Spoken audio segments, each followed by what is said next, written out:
Brahma said. Being thus eulogized and having heard her words, Shiva, favorably disposed to the devotees, became highly pleased. Her body, originally clad in barks of trees and deer hide, had by this time been completely covered by clusters of renated hair hanging down from the head, and her face appeared like a lotus threatened by frost. On seeing her, Shiva melted with pity and said to her. Shiva said, "O gentle lady, I am delighted by your great penance and this eulogy. O auspiciously intelligent woman, you can choose your boon. Whatever boon seems to be useful to you and is desired by you, I shall grant it to you." "I am delighted by your rites," Brahma said.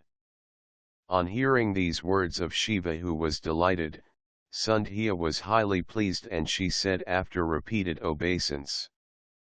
Sandhya said, "O Lord Shiva, if I am to be favored with a boon, if I am considered worthy of receiving a boon, if I am purified of that sin, if the Lord is delighted with my penance, let the first boon chosen by me be granted. Let no living being, O Lord of the gods, born in this atmosphere be full of lust at the time of its nativity. This is another boon chosen by me, that no other woman shall become so famous in the three worlds as I have become or shall become. No creation of mine shall become lustful or fall anywhere degraded. He who becomes my husband shall be my intimate friend of pure mind.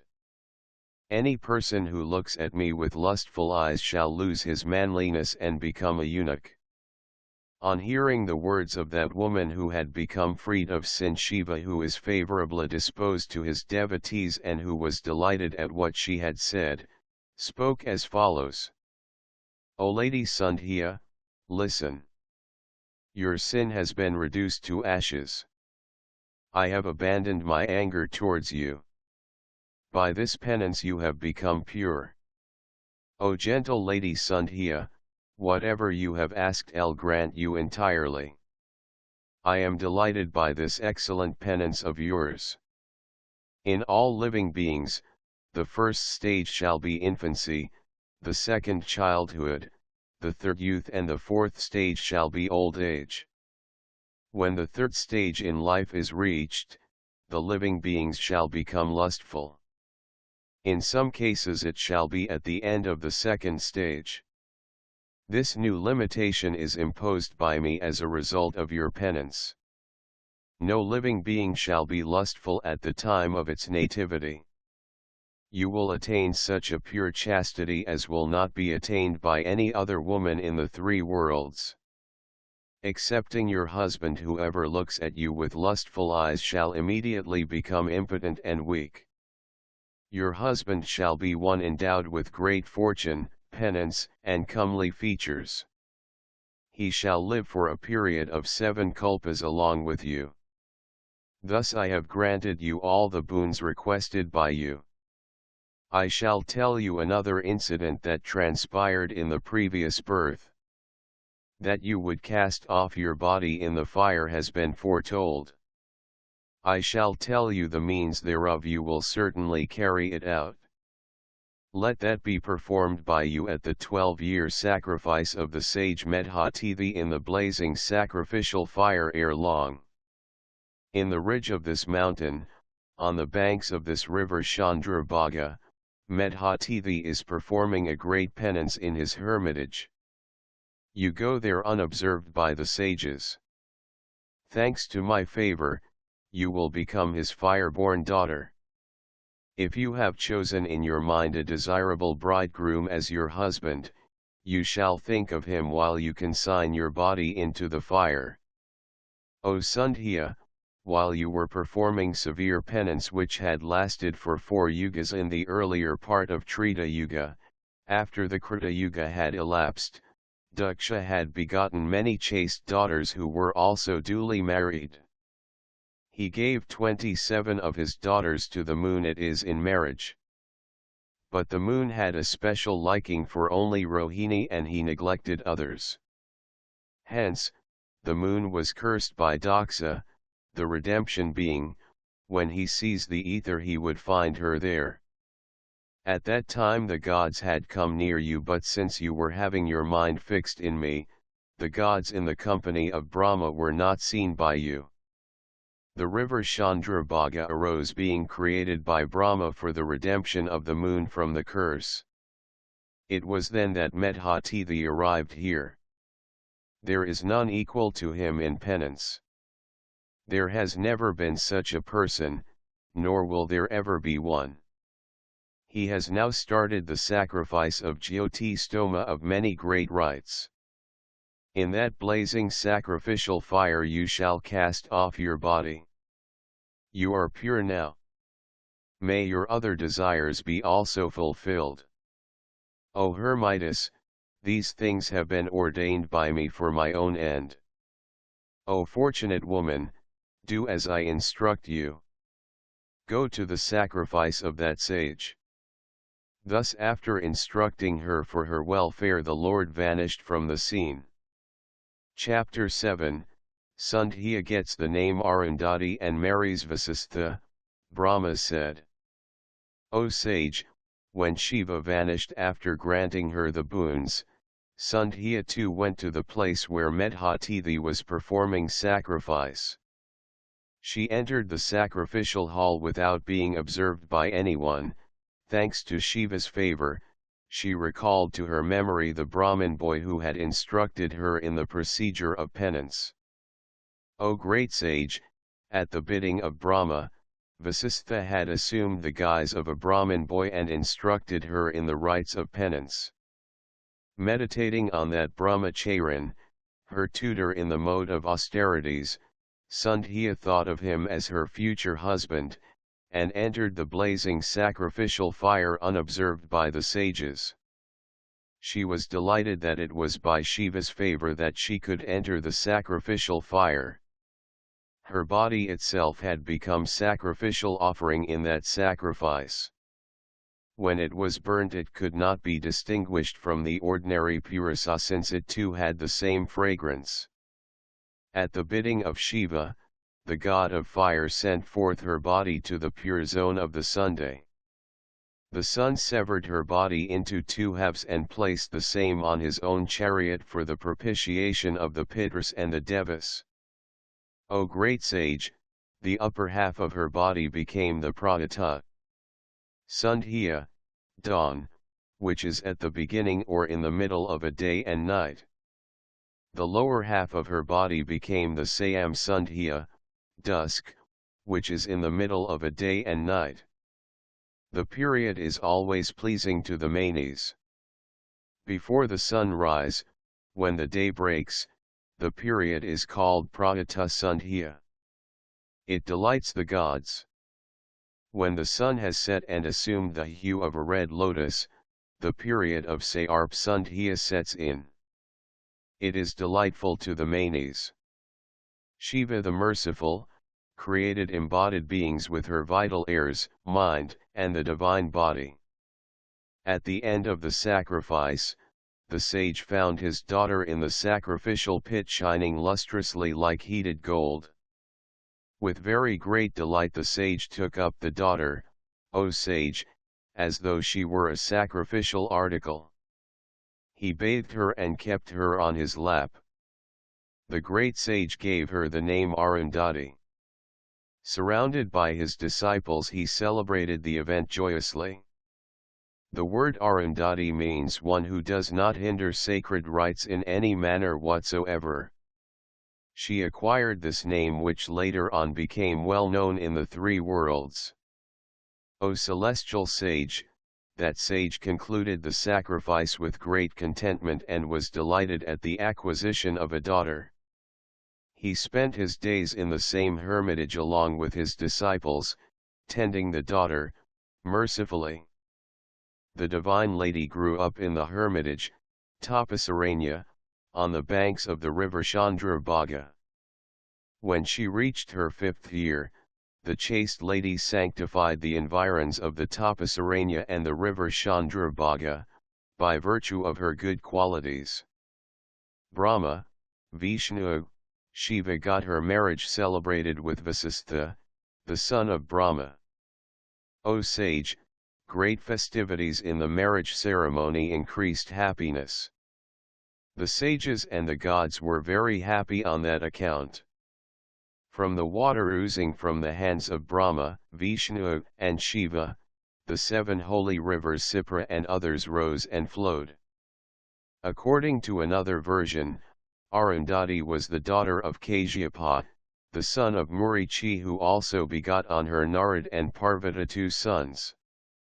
We also know from this source that Narad gave his sister Arundhati as wife to Vasistha. In the present context she is said to be the daughter of the sage Medhatithi. O sage, Arundhati, the daughter of Medhatithi, the greatest of all chaste ladies, shone all the more on attaining Vasistha. O excellent sage, she secured Vasistha and bore the auspicious sons Shakti etc. O excellent sage, I have narrated to you the story of Sandhya. It is holy, sanctifying, divine and bestower of all benefits. He or she who hears this story accompanied by auspicious rites attains all cherished desires. There is no doubt about it. Chapter 8, the description of the form and features of Vasanta. Sutta said I. After hearing the words of Brahma, Prajapati, Narad became delighted in his mind and spoke these words. Narad said, O Brahma, the great disciple of Vishnu, endowed with great intellect, you are a blessed devotee of Shiva and a guide to the understanding of the great principle. You have narrated the divine story of Arundhati and her previous form. It increases our devotion to Shiva. Now, O knower of virtue, please tell me the excellent story of Shiva, that quells all sins and is very excellent bestower of all auspicious benefits. When Kama was delighted after taking a wife to himself, when Sandhya had gone to perform penance and when others had also left, what happened? Sutta said.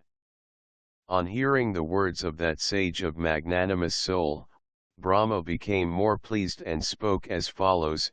Brahma said, O great Brahman, Narad, listen with devotion to the auspicious story of Shiva's divine sports. You are a blessed devotee of Shiva. O dear one, since I vanished from that place highly distressed by the poisonous words of Shiva, I had been thinking about that alone, since I had been in delusion still. After thinking about it for a long time I began to nurse malicious grudge against Shiva, here again being deluded by Shiva's Maya. I shall explain it to you. Listen. Then I went to the place where Daksha and others were present. On seeing Kama in the company of Ruti I was a little elated. O Narad, addressing Daksha and the other sons I spoke these words, deluded by Shiva's illusion. O Daksha, O Murichi, and others, my sons, listen to my words. After hearing you shall all find out a remedy for dispelling my distress. Taking into consideration the only fact of harboring a desire for woman, Shiva despised me and you. It is because he is a great yogin that he reproached us much.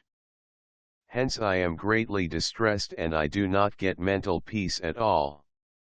Such an effort must definitely be made as would make him take a wife unto himself. I shall become happy and be free from misery when he takes a wife unto himself. But on reflection I feel that it is impossible to realize the accomplishment of this desire.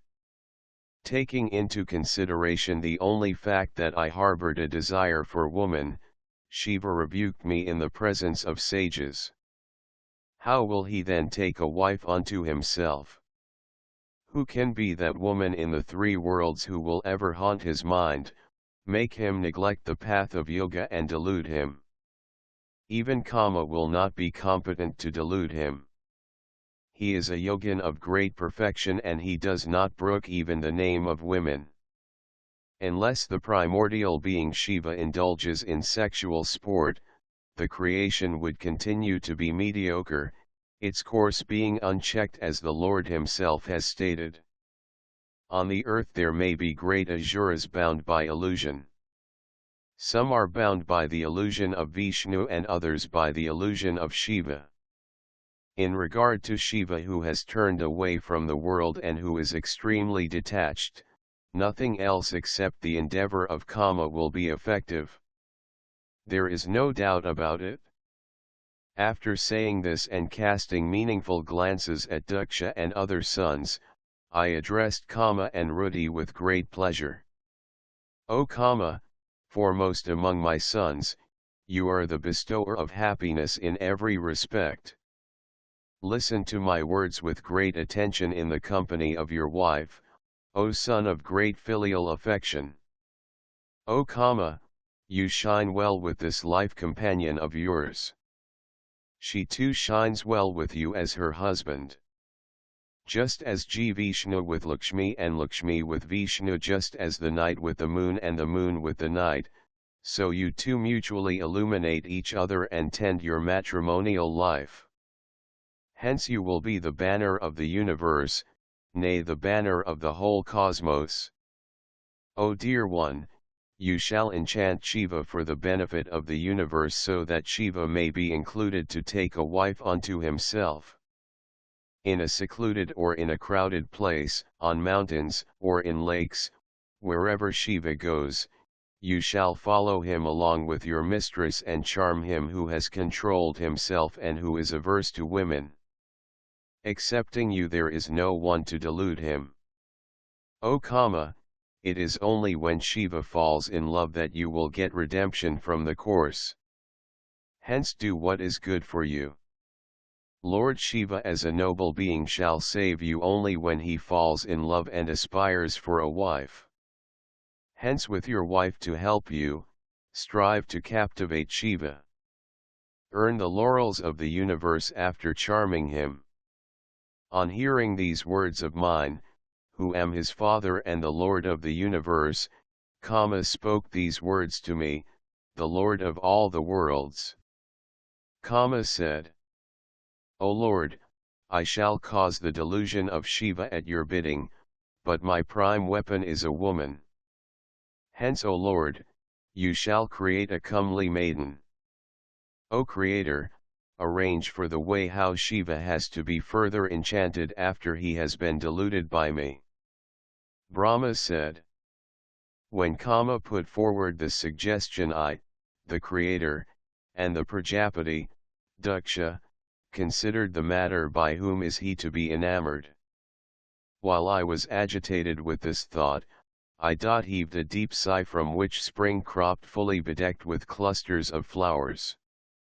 He was like a red lotus. His eyes resembled the full-blown lotus.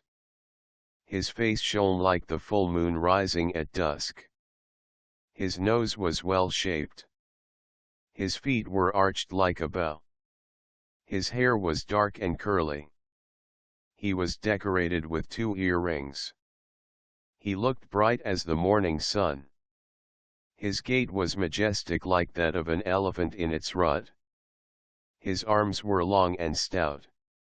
His shoulders were raised. His neck resembled the concha shell. His chest was very broad. His face was plump and finely shaped. He was comely in appearance, dark complexioned and endowed with all characteristic marks. He was very handsome to look at, capable of enchanting everyone and of heightening feelings of love. When spring, the storehouse of flowers endowed with these features, was born, there blew a very fragrant wind. All the trees put forth blossoms. Hundreds of sweet-throated cuckoos cooed the note of Pankama. Sweetly. The clean and clear lakes abounded in full-blown lotuses. On seeing such an excellent being born thus, I, Brahma, Hiranyagarbha, spoke these sweet words to Kama. O God, thus a constant companion for you has come to exist. He too resembles you. He will render favorable service unto you. Just as the wind, the friend of fire, helps it everywhere, so also this spring will always help you. Since he is the final cause for a permanent abode, after marriage, let him be known as Vasantat. His duty is to follow you and to delight all people. Let the Malaya breeze, the elegance of your person, be your constant companion as he remains under your control. The feminine coquettish gestures like the affected indifference in amorous dalliance and the 64 fine arts shall be the friends of your wife Ruti in the same manner as there are your friends. O Kama, in the company of Ruti and these companions, Vasanta and others, you shall exert yourself in charming Lord Shiva. O dear one, I shall conceive and create that lovely woman who will finally captivate. When Kama was thus addressed by me, Brahma, he was delighted and he fell at my feet along with his wife and offered obeisance. He bowed to Daksha and paid respects to my mental sons. He then went to the place where Shiva, the Supreme Soul had gone. Chapter 9, The Power of Kama and the Birth of His Attendants. Brahma said, O great sage, when Kama went to Shiva's abode along with his attendants, an adversely surprising incident occurred, to which listen please. After going there, the heroic Kama, competent to enchant others, spread all his wiles and charmed all living beings. O sage, Spring too showed his prowess in order to delude Shiva. All the trees simultaneously bloomed. Kama and Ruti played many a trick. All living beings fell victims of their wiles, but not Shiva, the Lord of Ganas. O sage, the efforts of Kama, who was accompanied by Spring, were futile. He returned to his residence being cured of his arrogance. O sage, Kama saluted me, and bereft of arrogance and completely despondent he told me in faltering voice. Kama said, O Brahma, Shiva, an expert in yogic practices, cannot be charmed. Neither I nor anyone else has the power to enchant Shiva. O Brahma, different tricks were tried by me and my friends as well as by Ruti. All those became futile in regard to Shiva. O Brahma, listen to the different kinds of efforts undertaken by us in trying to enchant him, and the manner we did them I shall explain, O sage. O. When Shiva was in the state of trance with full control of senses, I tried to agitate him, the three-eyed Lord Shiva, through the fragrant cool breeze that blew with force and that usually thrilled everyone. I lifted up my bow and fitted my reputed 5 arrows. Going round him I tried to enchant him. Even as I entered the zone, the living beings fell into my power, but Lord Shiva and his gal, as were not moved at all. O Brahma, when Shiva went to the Himalayan ridge, Ruti, Spring, and I reached the place. Wherever he went, whether on Marunagaksara or Kailasa, I too went there immediately. Whenever Shiva was out of samadhi, I used to place a pair of Chakravaka birds in front of him. O Brahma, those birds exhibited diverse gestures of amorous dalliance with brows and other limbs. Many pairs of deer and birds, playing about in front of the great Lord Shiva, indeed exhibited many gestures of love to excite him. Pairs of peacocks exhibited various gestures of pleasing eagerness with their gambling tricks at his sides and in front of him. Never did my arrow find any vulnerable point in him. O Lord of the worlds, I tell you the truth. I am incompetent to enthrall him. Spring too did the needful in enchanting him. Listen to it, O fortunate being. I tell you the truth, truth alone. Oh, the he caused bloom in the place where as champakas, kesaras, karabakas etc. the various kinds of flowers to Shiva was stationed flowers such punnagas, ketakas, malikas. He made the lakes abounding in full-blown lotuses in the hermitage of Shiva, very fragrant by causing Malaya breezes to blow. He made creepers full of flowers twine round trees as if resting on their laps with great attachment. Seedlings of datura were scattered to beautify the place.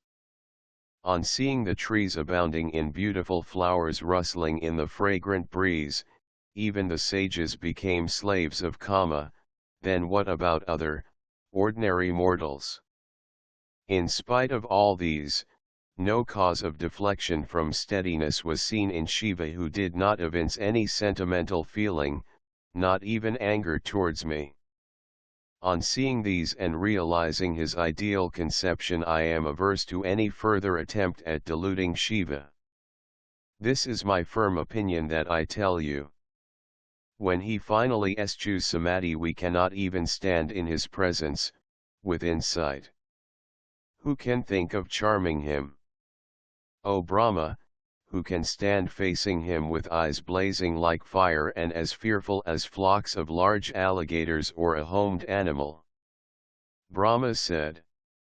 On hearing these words of Kama, I, the four-faced Lord, though desirous of saying something, did not say anything and was agitated with anxious thoughts.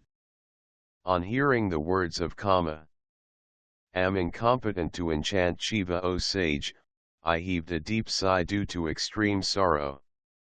The gusts of wind generated by my deep sighs were of various forms and very violent. They were tremulous and terrible and appeared to have shaking tongues, of flames. They played on different musical instruments, drums etc. of terrible nature and of loud sound. The groups of beings issuing forth from my deep breath stood in front of me, Brahma shouting kill, cut. While they were shouting kill cut, Kama heard those words and began to speak to me. O Brahmanical sage, on seeing the groups of beings, Kama stopped them and on their presence, said. Kama said, O Brahma, O Lord of subjects, O initiator of all creations, who are these terrible, awful heroes? O Brahma, what is the work that these will be doing? Tell me. Where will they be staying? Please employ them there. O Lord of gods, after employing them in their task and assigning them proper names and places, be pleased to assign me my future course of action. Brahma said. O sage, on hearing the words of Kama, I, the creator of the universe, spoke to him, showing him the task of the gal. As even as they were born they shouted Maraya kill, very frequently. Hence let their names be Maras.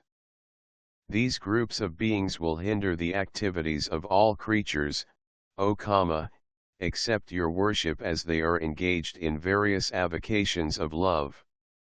O Kama, their chief occupation will be to follow you. There is no doubt that they will assist you always. Wherever you go for fulfilling your duty, whenever it be, they will invariably follow you and render assistance. They will create confusion in the minds of those who fall as victims to your weapons. They will hinder wise people in the path of knowledge in all possible ways. O excellent sage, on hearing these words of mine, Kama along with his mistress Ruti and his comrade Spring delighted a little. The groups of beings too, after hearing this, surrounded me and Kama and stood in their own shape. Then I, Brahma, spoke to Kama lovingly, do my bidding. Let these beings accompany you. You shall go again to enthrall Shiva. With full attention you put forth further efforts so that Shiva may suffer delusion and take a wife unto himself. O celestial sage, on hearing these words, humbly paid homage to me and considering the gravity of the matter spoke to me again. Said, I have already made sufficient efforts in this matter of enchanting him. The delusion could not be effected. Nor it is going to take place now. Nor will it ever take place. Acting on your directive after giving it the due honor and after visiting my troops I shall go again with all pomp and show. But I am certain that he will not be deluded. O Brahma, I have fears that he may reduce me to ashes. O great sage, after saying thus Kama, accompanied by Vasanta and Ruti started with his troops to the abode of Shiva, despite the fear lurking in his mind. Kama employed all his wiles as before. Vasanta too employed various means racking his brain in diverse ways. He used many tactics. His troops too tried their best. But Shiva, the great soul, was not afflicted the least. Kama then returned to my abode. I had great pride in his troops, but now distress and discomfort stood facing me. Oh dear, bowing to me with despair and dejection while standing before me without pride and arrogance, along with his troops and Vasanta, Kama spoke to me in these words. O Brahma, more efforts were put by us to enthrall him, but they all went in vain as he was absorbed in deep meditation. There my body was not reduced to ashes because he is merciful. My previous merits too may have been the cause. As for the Lord, there is no affectation or change in him. O Brahma, if you desire that Shiva should take a wife unto himself, you should employ some means with modesty. This is what I think proper in the circumstances. Brahma said. Saying this, Kama returned to his abode along with his followers after saluting me and remembering Shiva, the destroyer of arrogance and the favorite of his devotees. Chapter 10, Brahma-Vishnu Dialogue. Narada said, O Brahma, the fortunate, the dispenser of the fruits of our actions, you are a blessed devotee of Shiva, as your mind is fixed in him. You have narrated to me the good story of Shiva, the great soul. When Kama returned to his hermitage with Ruti and his followers, what happened and what steps you took? Please narrate that now. Brahma said. O Narada, listen lovingly to the story of the moon-crested Lord, a mere listening to which makes a man free from depravity and decay. When Kama returned to his abode with Ruti and his followers, what happened next, you can hear from me in full detail. O sage Narada, my arrogance was quashed when my desire remained unrealized. And surprise filled my dissatisfied and distressed heart. How will Shiva, who is free from depravity, who has conquered himself and who is devoted to yogic practices, take up a wife unto himself? Thinking thus I bewailed a lot. Anxiously thinking all this about, O sage, I became free from haughtiness. I remembered Vishnu, who is identical with Shiva and who is the cause of my origin. I eulogized him with auspicious hymns supplemented by statements of my miserable predicament, on hearing which the Lord appeared before me immediately. The Lord Vishnu, with 4 arms, lotus-like eyes, holding conch, lotus, and mace in his hands and wearing the refulgent yellow robe, dark-complexioned and the beloved of the devotees. On seeing him in that form I eulogized him again with devotion and words choked with tears. I considered him as my sole refuge. On hearing this psalm of prayer, Vishnu, the destroyer of the miseries of his devotees, became delighted and spoke to me who sought refuge in him. Vishnu said, O Brahma of great intellect, you are the blessed creator of the world. Why did you remember me? Why do you laud me? What great misery has befallen you? Tell me now. I shall quell it entirely. You need not entertain any doubt in this respect, Brahma said. On hearing the words of Vishnu, I heaved a sigh of relief and raised my face. I spoke to Vishnu with due salutations and palms joined in reverence. O Lord of Lakshmi, Lord of gods, please listen to my submission, O bestower of honor. On hearing it, please take pity, remove my misery and bestow happiness on me. O Vishnu I sent Kama with his followers, Maras, Spring, and others in order to fascinate Rudra. They employed various means but in vain. He, ascetic of equanimity, was not moved at all. On hearing these words of mine, Vishnu the omniscient, who is conversant in the principles of Shiva cult, was surprised and spoke to me thus. Vishnu said, O Brahma, how is it that such an idea entered into your mind? Considering everything sensibly, tell me the truth. Brahma said, Dear Lord, hear the story. Your magic is very fascinating. The world is attracted by it. Happiness and misery are based on the same. Induced by that, I resolved on committing the sin. Please listen. At your bidding I shall narrate it in detail. At the beginning of the creation 10 sons were born to me, together with a very beautiful daughter originating from my speech. So Dharma originated from the heart and Kama from the various parts of my body. O Vishnu, on seeing my daughter I was highly fascinated. I looked at her with a distorted vision, since I had been deluded by your Maya. Immediately Shiva came there and reproached me and my sons too. He rebuked us, considering himself the sole Lord, possessed of supreme knowledge and adept in yogic practices, and an enjoyer with full control over all sense organs. O Vishnu, my sorrow is that even after manifesting himself as my son, he reproached me face to face. I have mentioned it to you now. If he were to take a wife unto himself, I shall become happy and forget all my miseries. O Kesava, it is for this purpose that I have sought refuge in you. On hearing these words of mine, Vishnu laughed and spoke immediately, delighting me, the cause of entire creation. Vishnu said, O Brahma, listen to my words in full. It will eradicate your frustration. It will be consistent with what is said in the Vedas and Agamas and what is in conformity with reality.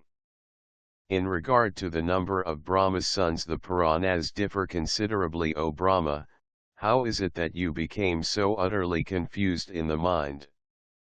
It is improper for the reciter of the Vedas and the creator of the universe to be so wicked. O slow-witted one, cast off this sluggishness. Do not indulge in such foolish thoughts hereafter. What is it that the Vedas say by means of their hymns? Think on it with a pure mind. You foolishly think of Rudra, the great Lord, as your son. O Brahman, though the reciter of the Vedas, you have forgotten all true knowledge. Considering Shiva on a par with ordinary gods, you are maliciously disposed towards him. Your good intents have vanished and evil ones have cropped up.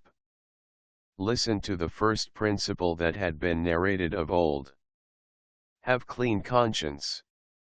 It is the true being that is glorified as the cause of all creation. This is decisive. Shiva is the creator of everything, the sustainer and destroyer. He is greater than the great. He is the supreme Brahman, the greatest Lord, the attributeless, the eternal. He cannot be defined. He is not subject to deterioration or decay. He is the supreme soul, without a second, unswerving, and endless. He is the cause of dissolution, all-pervasive and great Lord. He is all-pervasive, possessed of three gunas, for the causation of creation, sustenance, and dissolution in the name of Brahma, Vishnu and Mahisa, but really beyond Rajas, Sattva, and Tamas, the three attributes. He is distinct from illusion. He is free from desires. He is the creator of illusion yet uninfluenced by illusion. He is an adept. He is possessed of attributes yet independent of them. He is blissful in himself. He is free from suspicions and alternatives. He rests and relaxes in his own soul. He is free from the pair of opposites, such as happiness and unhappiness. He is subservient to his devotees in a fine physical body. He is a yogin devoted always to the practice of yogas. He is guide to the path of yoga.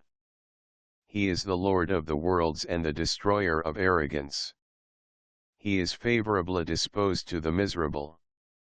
Such is the Lord, our Master, whom you consider your Son.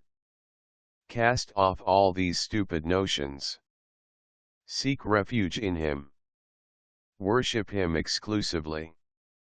When He is propitiated, He will bestow on you all that is auspicious and beneficent.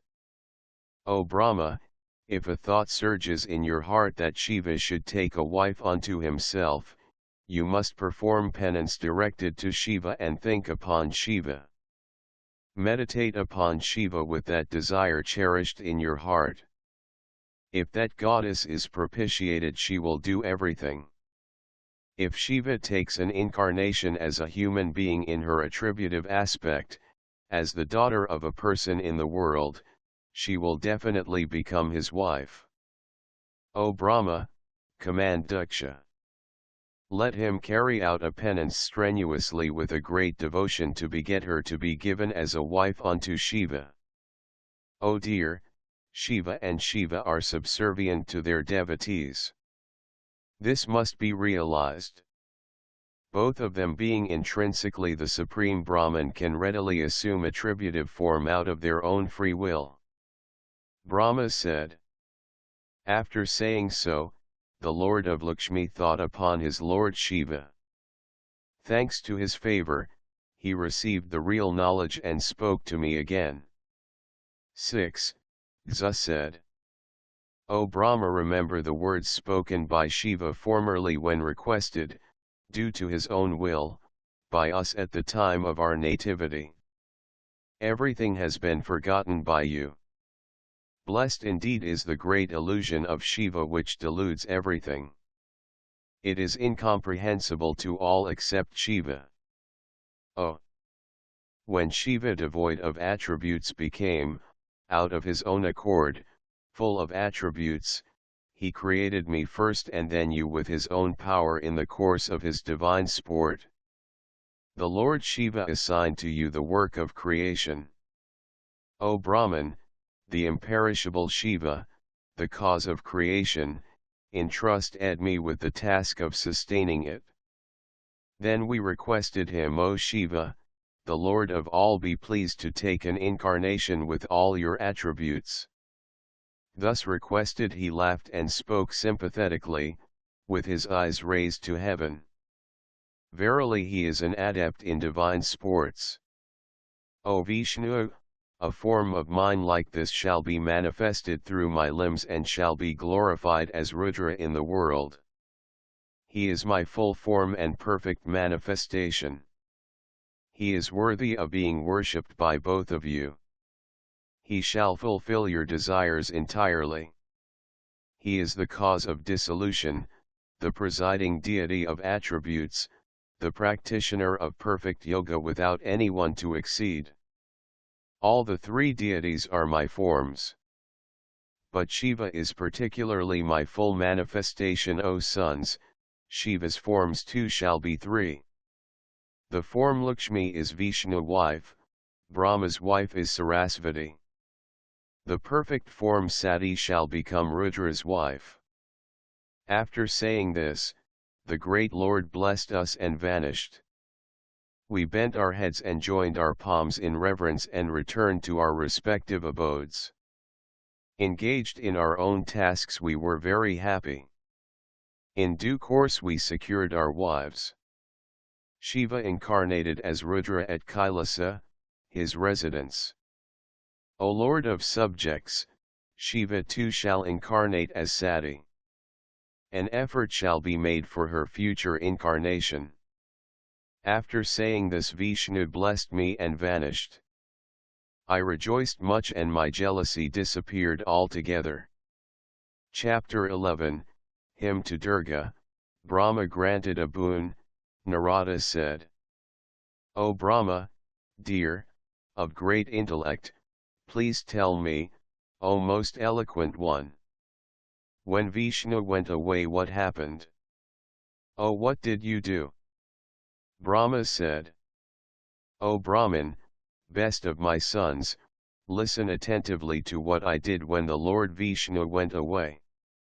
I began a continuous laudatory prayer of the goddess Durga, the beloved of Shiva, the creator of the universe, of the nature of Vidya and Avidya and identical with the pure supreme Brahman.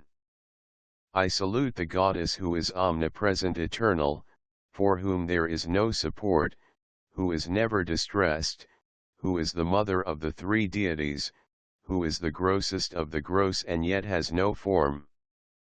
O goddess of the Devas, you are perfect knowledge, supreme bliss, identical with the Supreme Soul. Be pleased. Grant me the fulfillment of my task. Obeisance to you. O celestial sage, on being thus lauded, Chandika, the mystic slumber, appeared before me. Her complexion had the glossy hue of collyrium. She had comely features. She had 4 divine arms. She was seated on a lion. She showed the mystic gesture of granting boons by one of her hands, and pearls adorned her disheveled hair. Her face shone like the autumnal moon, the crescent moon bedecked her forehead. She had 3 eyes, looked beautiful, and the nails of her lotus like feet glistened.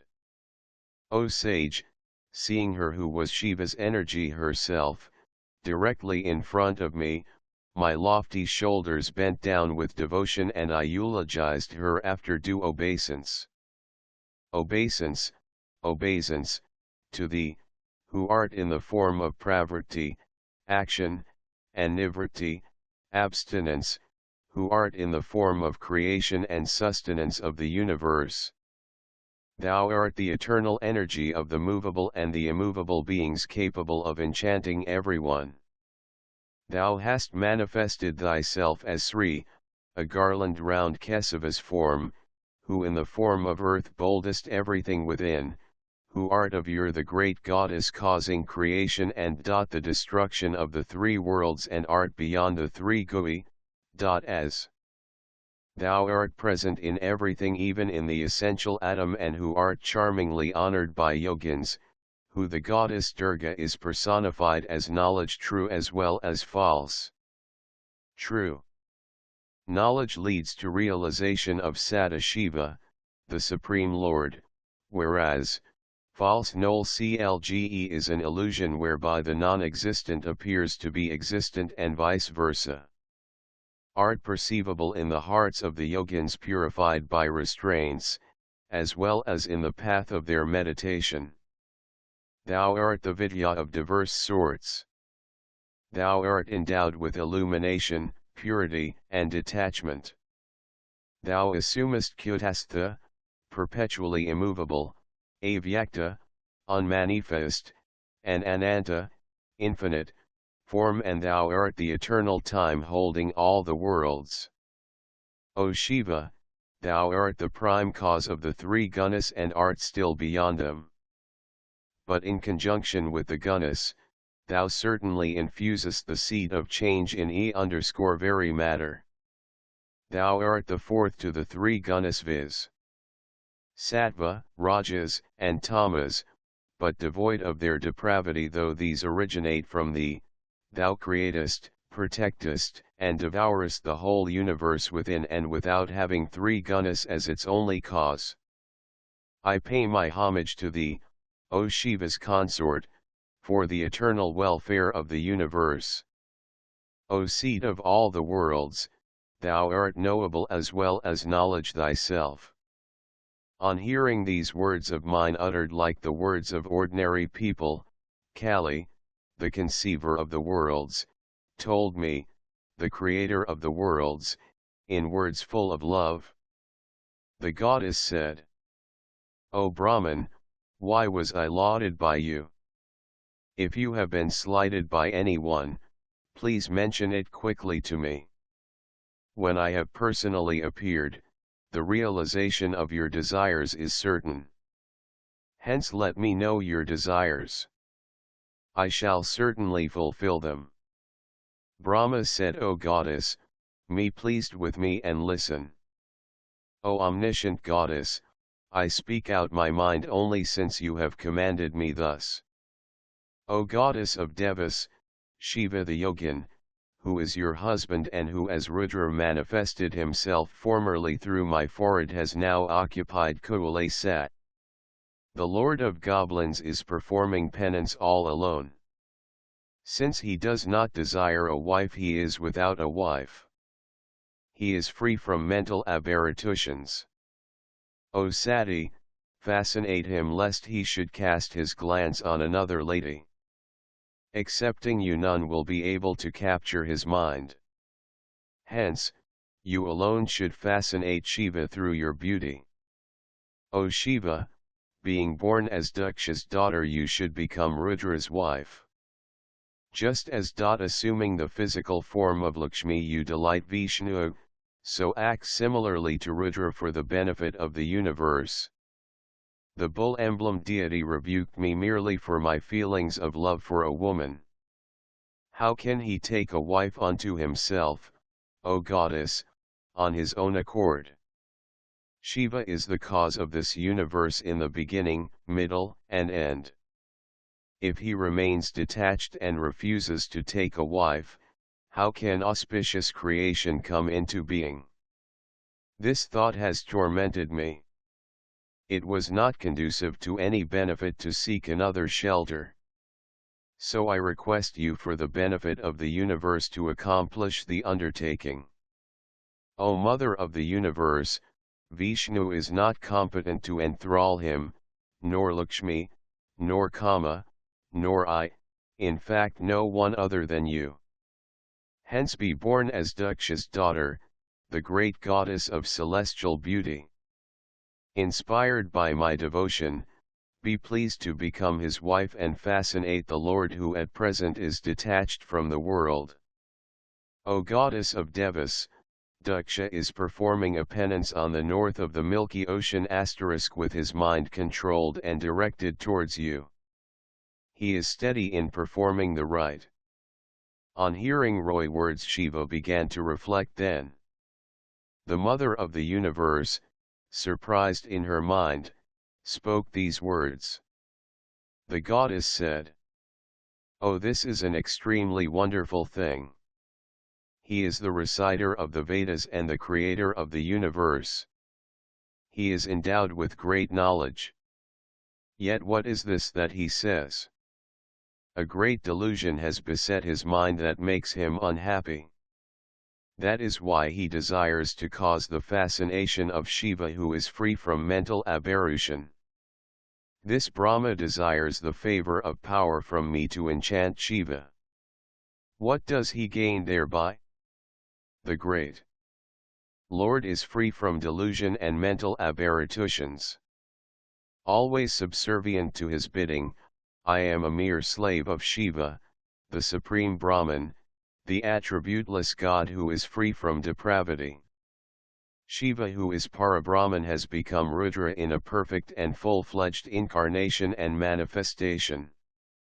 It is to lift up his devotees that the independent Lord has manifested like this. Since he is the Lord Vishnu and Brahma, he can never be inferior to Shiva.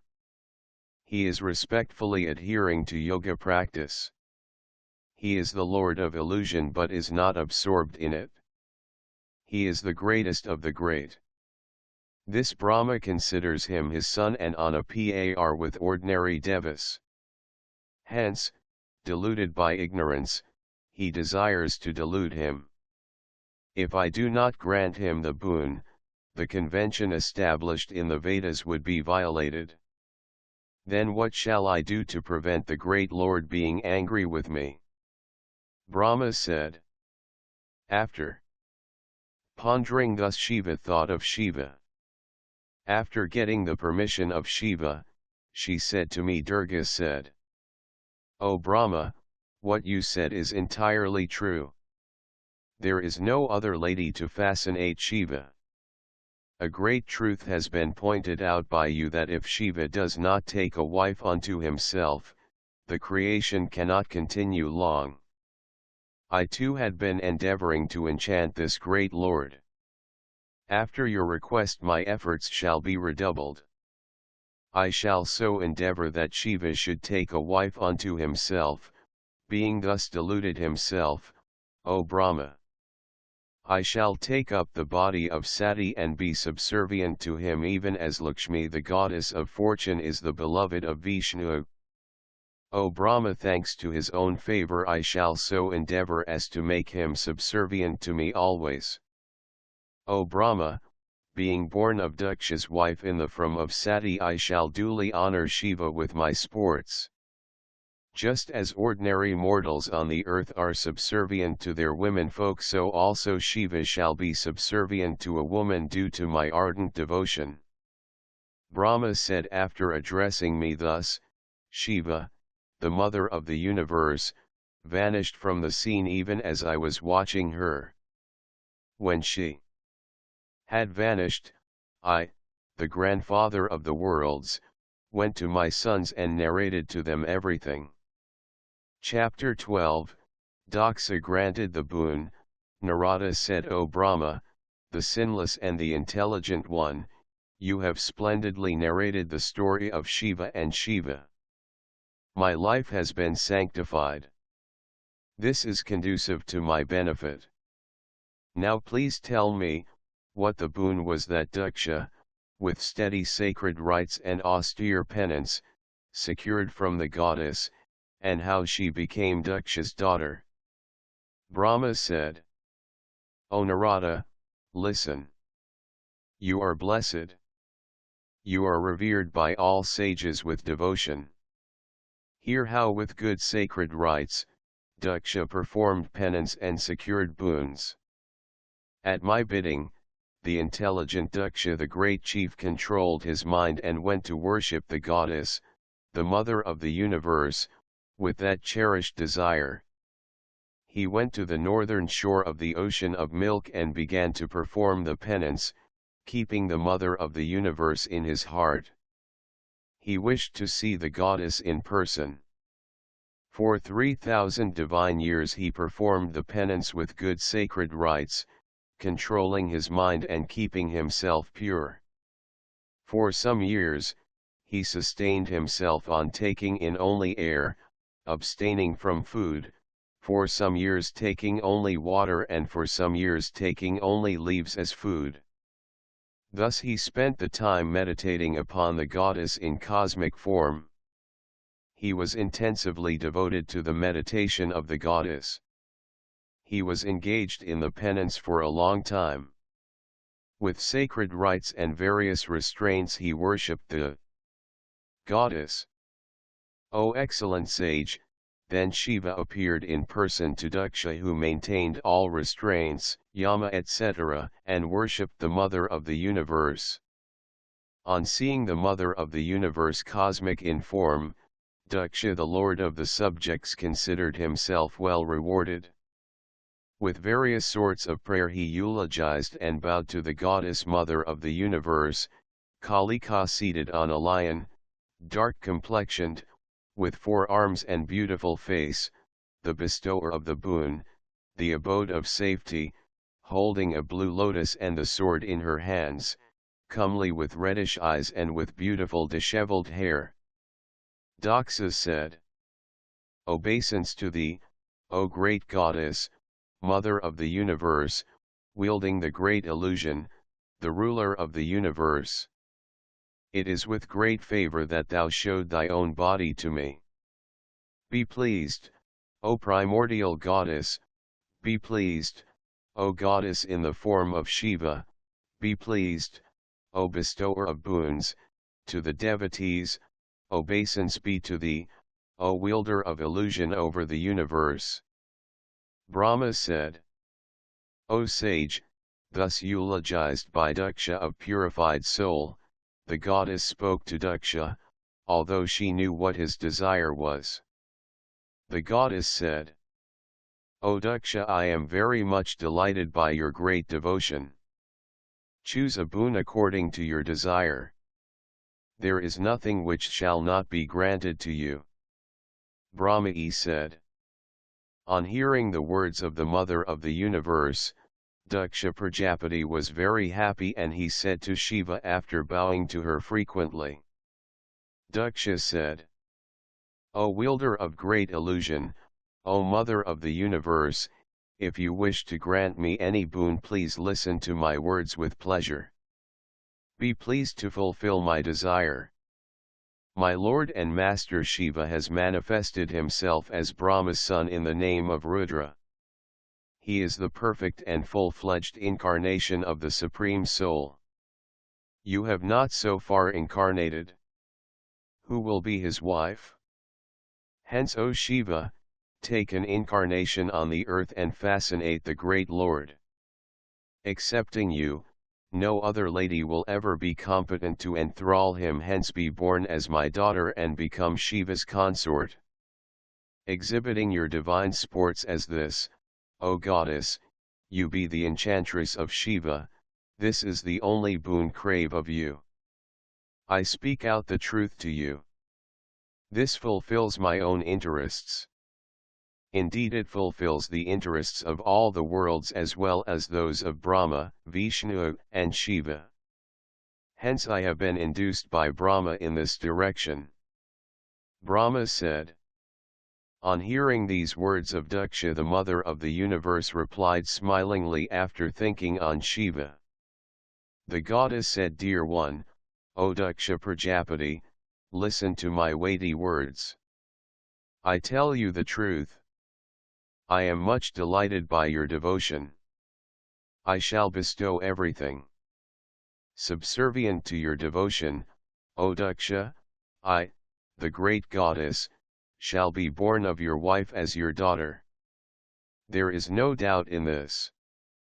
O sinless one, I shall perform a penance strenuously and shall become Shiva's wife, after I have secured a boon from him to that effect. Otherwise there is no chance of the fulfillment of the object. The Lord is free from all aberrations. He is the full incarnation of Sadashiva, worthy of being served by Brahma and Vishnu. I am his slave forever, his beloved in every birth, incarnation. Shiva, who manifests himself in many forms, is indeed my master. It was by his favor that he manifested through the eyebrows of Braluna. I too shall incarnate by his favor and at his bidding. O dear one, go back to your residence. I have known my mission. Born as your daughter, ere long I shall be Shiva's wife. Having spoken these splendid words, she sought and obtained Shiva's permission through mental communion. While thinking on Shiva's lotus-like feet, the goddess spoke as follows. But O Prajapati, you have to take a vow. It is a precondition. I shall tell you. It is true, never false, please understand. If in future you were to be less respectful to me, I will cast off my body. I shall withdraw myself to my soul or take to another form. It is true. O Daksha, this boon has been granted to you. At every creation I shall be born as your daughter and become the beloved of Shiva. Brahma said. After speaking thus to Daksha the chief Prajapati, the great goddess immediately vanished even as Daksha was watching. When she had vanished, Daksha returned to his hermitage. He rejoiced because he knew that the great goddess would become his daughter. Chapter 13, Narada is cursed by Daksha. Narada said, O Brahma of great intelligence, O eloquent one, please tell us what happened after Daksha went home with great delight. Brahma said, Daksha Prajapati returned with pleasure to his hermitage and began mental creations at my bidding. On seeing the creation, not increasing in size, Daksha Prajapati informed me his father, Brahma. Daksha said, O Brahma, Lord of subjects, these subjects are not flourishing. They are conceived by me but they remain stationary. O Lord of subjects, what shall I do? How can they flourish themselves? Please instruct me in the means thereof. I shall certainly create subjects. Brahma said, O Daksha Prajapati, listen to my weighty words and carry out the direction. Shiva Wiu bless you with welfare. O Lord of subjects, let Asikni, the beautiful daughter of Pafikajana, the lord of 5 tribes, be taken by you as your consort. Indulging in sexual intercourse you can create subjects many in number in a beautiful woman like her. Then, in order to procreate subjects by way of coitus, he married the daughter of Virana at my bidding. Then in his wife Virani, Daksha Prajapati begot sons named Haryashvas. O sage, all those sons were devoted to their father and followed the Vedic path. They did not have separate virtues and practices. Advised by their father, O dear one, the sons of Daksha went in the western direction for penance in order to create subjects, progeny. There they came to the holy lake Naraya, where the celestial Sindhu has its confluence with the ocean. On touching the holy water, their intellect was sharpened. The Dharma of holy ascetics eradicated all their impurities. For making progenies flourish, the excellent sons of Daksha, fettered by the command of their father, began to perform tapas with steady resolve. O Narada, you came to know that they were performing penance for the sake of creation. You realized the intention of Vishnu and went there. O Haryashvas, sons of Daksha, how is it that you have begun your attempts at creation without seeing the end of the earth? So you asked them with respect. They heard what you said eagerly.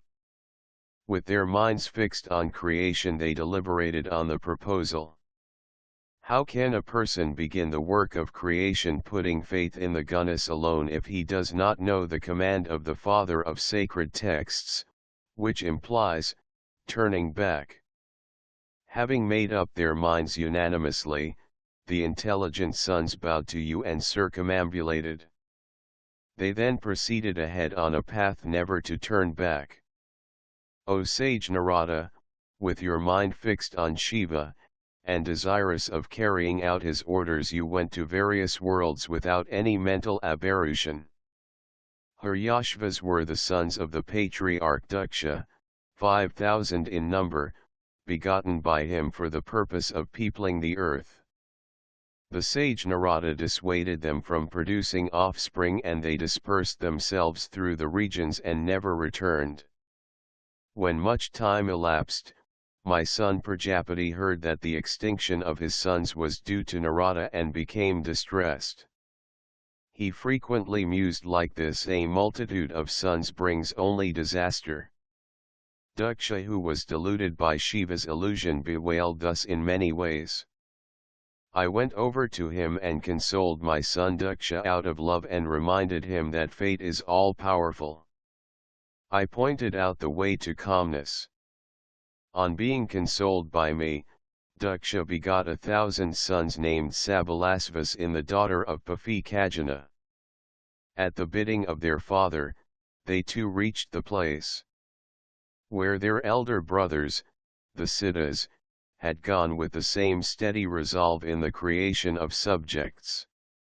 At the very touch of waters of the Nadayal, a lake, they too had their sins quelled and became purified. They performed penance, strenuously repeating many mantras and performing sacred rites. O Narada, you came to know that they too were attempting the creation of subjects, and you told them as before, mindful of the way of Shiva. O sage, of beneficent sight, you showed them the path followed by their brothers. You went up to heaven, and the sons of Daksha went the way of their brothers. At the very same time, my son Daksha Prajapati saw many an ill omen. He was disagreeably surprised and felt distressed. As before, Daksha heard that the disappearance of his sons was brought about by you. He bewailed a lot. He was stunned, grief-stricken at the loss of his sons. Daksha was furious. He called you a wicked fellow. Fate caused you to go there at the psychological moment in the guise of one who wanted to bless him. The grief-stricken Daksha approached you with his lips throbbing with fury, taunted you and reproached you, saying "Fie, fie," and spoke to you. Daksha said, O foremost among the base, disguised in the garb of a saint, what is it that you have done to those good people, my sons? To those engaged in good actions the accursed path of a mendicant has been pointed out by you.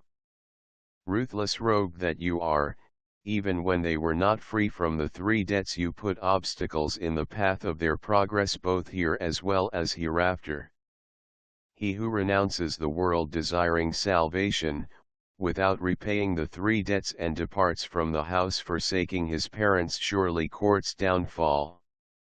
You are unkind, shameless, distorter of the tender intellect of children, and a destroyer of fame. Why do you, a foolish fellow, move about among the attendants of Vishnu in vain? Frequently you have committed offences against me, O basest of the base. Hence, roaming ever in the worlds, your feet will never be steady anywhere. Grief-stricken Daksha cursed you thus, you who are honoured by saints. It was Shiva's power of delusion that prevented him from understanding the will of Isvara. Without your mind being affected the least, you accepted the curse. All saintly Brahmanical saints forbear thus.